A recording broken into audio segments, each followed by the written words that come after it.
Hello, grade 10s. In this video, we will be talking about urban social issues. So, urban poverty is a huge social issue in Canada. Some of the contributing factors and uh, issues around poverty include lack of access to employment and educational opportunities, discrimination, inadequate and insecure housing, food deserts, homelessness, and hostile architecture. So, discrimination is a huge factor in uh, looking at urban poverty. As we watched yesterday in the explained episode, historically, minority groups were excluded from purchasing property, and now we are seeing the results and a disproportionate number of people in minority groups that are living in urban poverty. So, in the video, it described how this was happening in the States, particularly with the unfair uh, mortgage rules put out by the federal government in the 1930s. But unfortunately, we are also seeing these patterns in Winnipeg. So here on the left, you'll see a map with uh, dots from census data representing annual income per household, and obviously the red lower income, green higher income, and then on the right we have ethnic origin, and then the groups are represented down below. So unfortunately, we can see a similar pattern happening as in the States. Unfortunately, Indigenous people in the downtown core face a disproportionate number of, or a disproportionate level of urban poverty compared to other groups in other areas of the city. And so, similarly, as in the States, there was policy in place within the last 150 years that did not allow Indigenous people to purchase property, and we are now seeing the effects in our urban centers, unfortunately. So, another issue is a lack of accessible food in these areas that experience urban poverty. So, a food desert is an urban area in which it is difficult to buy affordable or good quality fresh foods. So, if you've been to downtown Winnipeg, you may notice that there aren't any grocery stores. And if there are, they're typically a little bit further out, like over here and here ish. Um, but so a lot of people that are living in urban poverty, they do not have access either physically or financially to purchase good quality healthy foods. So a lot of people don't have access to cars, so they're not able to just hop in the car and drive to the grocery store. And unfortunately, the only options for a lot of people are convenience store foods. So imagine purchasing all of your groceries from Co-op Gas Bar, and what would happen to your health after a couple years of only eating gas bar food. Yes, not good. Big urban social issue. And so you can see in downtown Winnipeg and the North End, these areas are experiencing um, food security issues, and other areas here and here and here.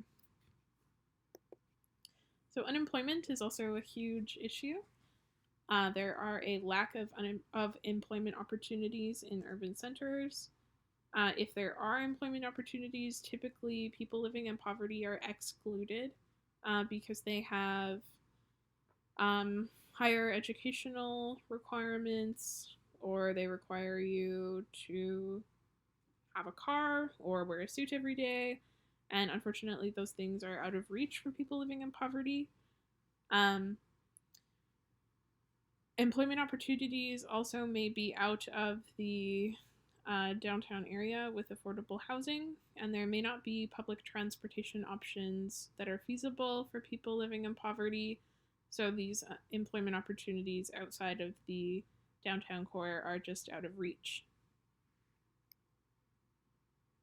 So most urban areas face high unemployment rates.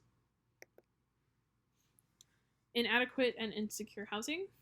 Most urban centers have a shortage of affordable housing. And if there is affordable housing, typically these places are run down, and there's other issues. The buildings may be in disrepair, things like that. Um, these areas typically um, there may be also issues with rent. So if somebody has an unstable income, they may also have insecure housing where they are questioning whether they're able to afford rent month to month and things like that. Homelessness is also a huge issue, particularly in Winnipeg. Over 100,000 people are at risk of becoming homeless, according to the University of Winnipeg. Many people experiencing poverty and homelessness receive social assistance, but the rates are often insufficient. So, for example, someone on social assistance typically would receive around $250 a month to go towards rent, but a bachelor apartment in Winnipeg, the lowest you'll find in price, is typically around $500. So there unfortunately just isn't enough money from social assistance to afford stable housing. Studies of homeless youth in Winnipeg showed mental health problems are prevalent and addictions are common. And for a lot of homeless people, unfortunately, there aren't treatments for addictions or mental health issues. And in general, homelessness is very challenging to overcome. So a lot of people have this idea that, oh, a homeless person could just easily get a job and then they won't be homeless. But unfortunately, that simply isn't true. In order to get a job, for example, you need some form of identification to fill out the necessary paperwork. And if you're homeless, you usually don't have the necessary identification papers to even acquire a driver's license to get a job. And if you have no way to prove who you are, it's super, super challenging to even get a birth certificate in order to apply for a license to get a job, for example.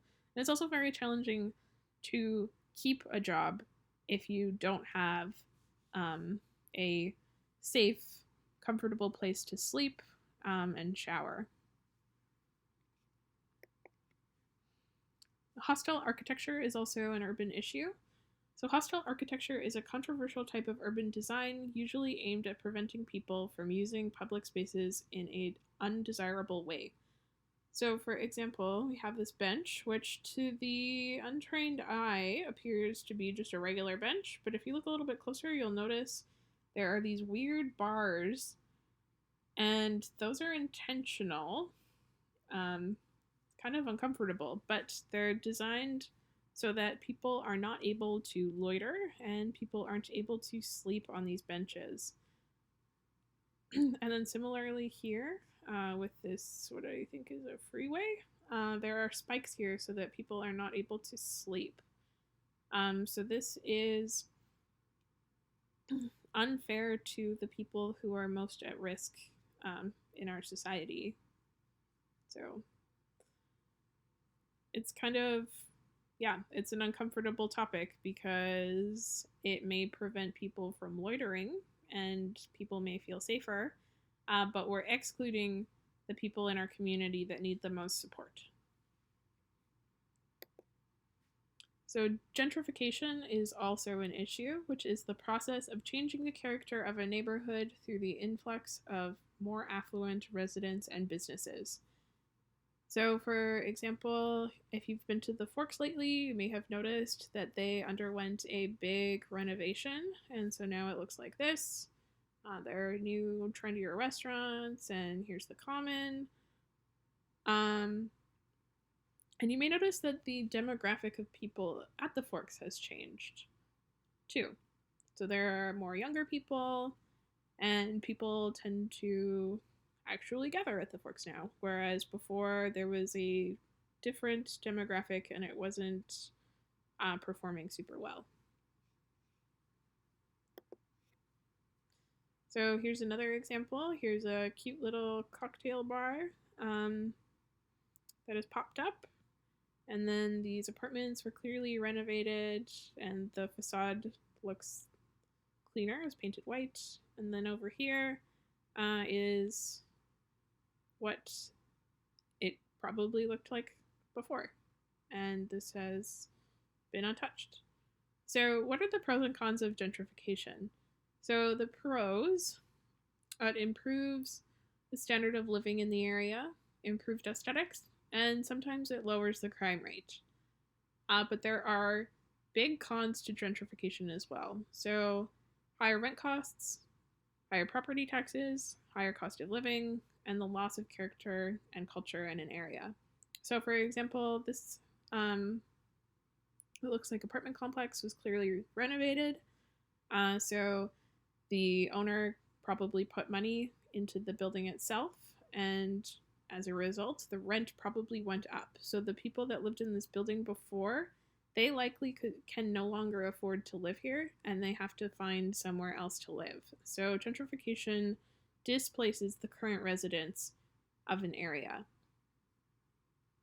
So typically, younger people move into these renovated areas, and you can tell you're in an area that is experiencing gentrification if you look around and you notice there's, I don't know, like an organic kale smoothie store or like a fancy dog biscuit bakery, things like that.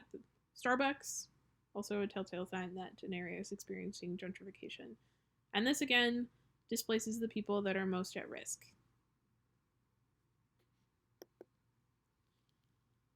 So another urban social issue is an increased rate of crime and violence. So for example, in Winnipeg, here is a map. It shows the areas that experience more homicides. But that doesn't necessarily mean that poor people commit more crimes. There are other issues happening here. You also have to consider that there are just more people in this area. And so that's a common misconception that more poor people commit more crimes, but that is not true. But areas with more crimes are typically inhabited by people with lower incomes, because those places that experience more crime and more violence, they are seen as unsafe, and they are they are less desirable to most people to live. So then the prices of those places are usually more affordable, and then people with lower incomes end up living in those areas, and so on and so forth, and it creates a cycle. So there's also a stigma that's associated with being, well, just in general, living in poverty. So here's an example. There's a person sitting on the street. They appear to be experiencing homelessness. And then there's people walking by, and they are not paying attention to this person at all. That is a big problem. You may have experienced it yourself walking around in Winnipeg.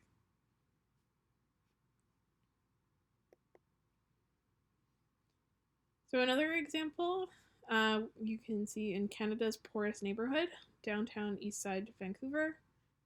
This is East Hastings Street.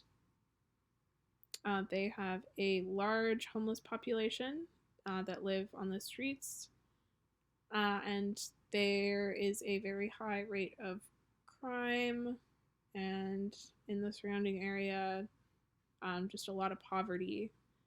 And yet, if you go several blocks over, there is a Chanel boutique, which is very bizarre. And it's, I don't know, it gave me an uncomfortable feeling when I was there personally. But yeah, just kind of showing that weird social phenomenon that happens when those that have a lot of wealth are living amongst people that have not as much wealth, and yet, um, yeah, there just isn't a lot of compassion for those that are living in poverty. So, expectancy is unfortunately a consequence or a phenomenon that also can be observed in the inner city areas. So, again, in Winnipeg, we have the income map based on the last census, I believe.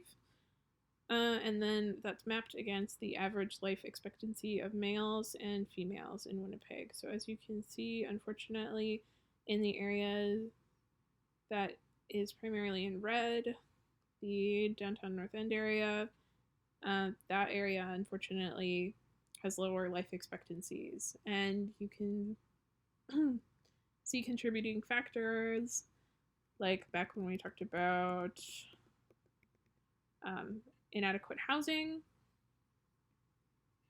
So these houses that some people are forced to live in because they have no other options due to affordability, they may be unsafe. Also things like food deserts, where unfortunately the quality of food available to people living in poverty is typically lower, as well as other things contribute to lower age expectancy. So what can be done to address some of these urban social issues? An increase in available, affordable, stable housing, an increase in employment and education opportunities, increased access to available, affordable, healthy foods would be a great start. It's also important to note that urban social issues can't be solved by like one obvious, easy, quick solution. All of these little things are all intricate and complex, and that yet they all kind of piece together to form a puzzle, and all of them have to be addressed differently. So, for example, there are social enterprises out there that are helping address some of these issues in the urban center community. So, what is a social enterprise? It is an organization where the profits are primarily used to fund social programming. So, for example, in Winnipeg, there's Mother Earth Recycling, which you can see here. There's somebody working. So, Mother Earth Recycling, they accept old electronics. They rip them apart and sort them into their base materials, and then those materials get sold off to be recycled into new electronics. They recently started a new mattress program where they also accept old mattresses, and then those get broken down and recycled and made into dog beds, which is kind of cool. And they employ primarily underemployed people living in the urban center, and they're located on Main Street in Winnipeg. So also Seed Winnipeg. Here's a photo from their website. They offer education, bursaries and training programs and things like that to people living in poverty in Winnipeg. They also offer a home buying assistance program where someone who's interested in purchasing a home in a few select neighborhoods in Winnipeg, they have the opportunity to apply to have Seed Winnipeg contribute to their down payment of their home to help them purchase a home, which, as we learned yesterday in the racial wealth gap video, is the primary way to get out of poverty. And also Nichi Commons, which is pictured here. They were a an inner city grocery store that offered fresh produce. They had a bakery, and they also had a large meat selection at affordable prices. And they also paid all of their employees a fair living wage. They also employed underemployed people in the community. And so they were located right smack in the middle of a food desert. They're also located on Main Street. Unfortunately, a few years ago, they had to close due to operational issues, though. But it was a great idea, and their bakery was very good. So another organization that helps address urban social issues is Bear Clan Patrol Inc. So they provide personal security in the inner city in a non threatening, non violent, and supportive way. So they are run by volunteers who go out in groups and they patrol around. They provide assistance to anyone on the street who may need their assistance. And they just help ensure safety in the community.